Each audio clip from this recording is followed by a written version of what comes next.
Hey, what's up you guys? So I'm back and this video is going to be centered around um, the life of a social worker, the day in the life of a social worker, or someone who has um, a bachelor's in social work or a master's in social work.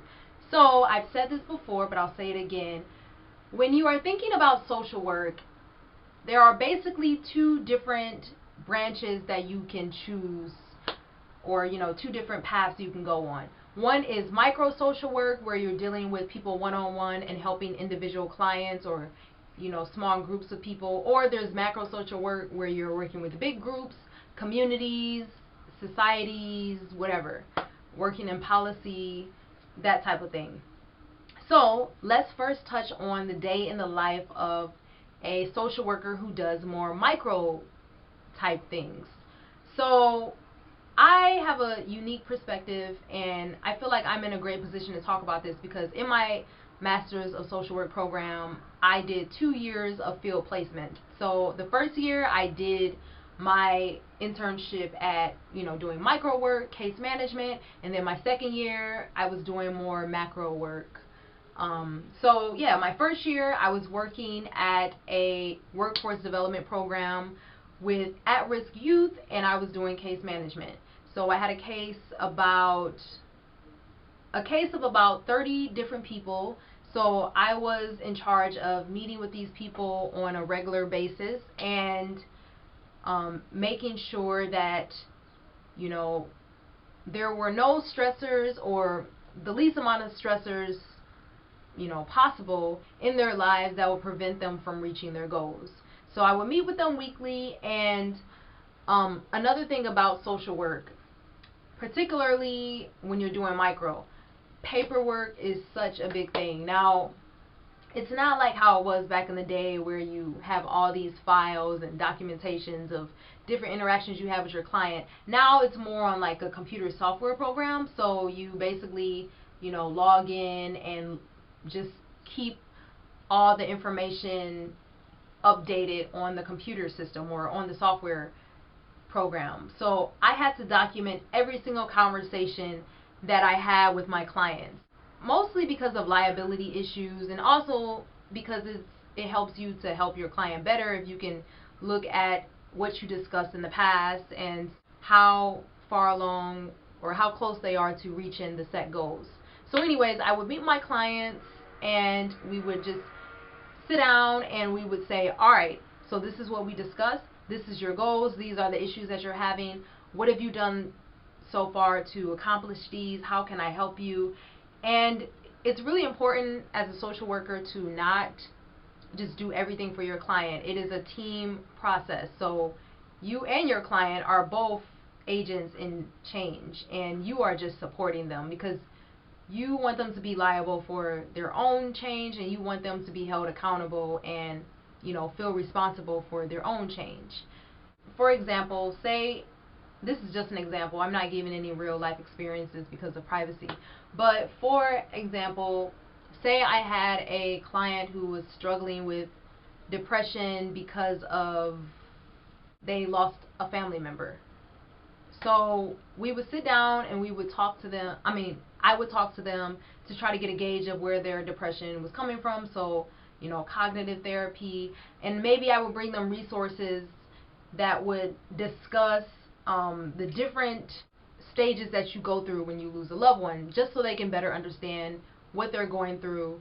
And I was not a trained, therapist. I could engage in small therapeutic techniques. However, I was not a trained counselor, trained therapist. So if me and the client felt it would be good for them to see an actual therapist, then I would do the research, I would talk to different colleagues, and I would try to find the proper place that they could go to get therapy. And if they couldn't afford the therapy, then I would do the research or make different phone calls to try to get, resources or different funding for them to apply for in order to seek the therapy that they needed. Okay, so that's one example. Say another example is that one of my clients is on the brink of facing homelessness.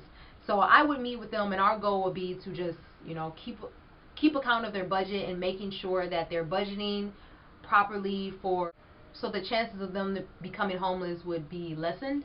And you know, a lot of times when you're doing micro social work, you have to deal with emergency situations, and there may be times where you have to think on your feet, or you know, solve a problem really quickly. It can be very, very stressful and taxing.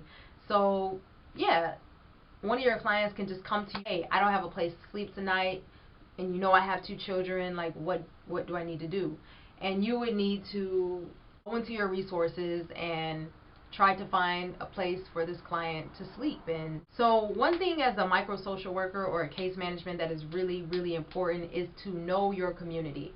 That's why a lot of times when you apply for jobs that are out of state, you may not get those social work jobs because they're like, why would I hire you when I can hire someone who's been living in this city all their lives, who knows the city, who knows where the different hospitals, the different clinics, the different homeless shelters, they know the lay of the land. Like, why would we hire you if we can hire them to help the people that we serve who are in need?